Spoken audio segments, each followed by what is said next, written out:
ভারতীয় পণ্যের উপর অতিরিক্ত 25% শুল্ক আরোপের নির্দেশ দিয়েছেন মার্কিন প্রেসিডেন্ট ডোনাল্ড ট্রাম্প। বুধবার হোয়াইট হাউসের এক নির্বাহী আদেশে এ তথ্য জানানো হয় বলে বার্তা সংস্থা রয়টার্সের প্রতিবেদনে বলা হয়েছে। ফলে এর আগের আরোপ করা 25% শুল্কর সঙ্গে বাড়তি 25% শুল্ক দিতে হবে ভারতকে। এতে ভারতীয় পণ্যের ওপর মার্কিন শুল্ক মোট 50% দাঁড়ালো। কিন্তু কেন ভারতের ওপর বাড়তি শুল্কের বোঝা চাপালেন ট্রাম্প? রাশিয়া থেকে নয়াদিল্লি অব্যাহতভাবে তেল কেনার কারণে ট্রাম্প ভারতের ওপর এর আগে আরোপ করা 25% শুল্কের সঙ্গে এ বাড়তি হার যোগ করলেন। নির্বাহী আদেশে বলা হয়, বৃহস্পতিবার থেকে কার্যকর হবে 25% শুল্ক। আগামী 3 সপ্তাহের মধ্যে আরো 25% শুল্ক কার্যকর হবে।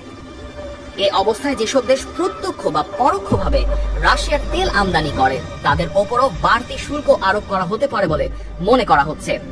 এর আগে ভারতের পররাষ্ট্র মন্ত্রণালয় বলেছিল যে রাশিয়ার তেল কেনা বন্ধ করতে মার্কিন চাপ অযৌক্তিক এবং ভারত তার নিজ স্বার্থ রক্ষা করবে।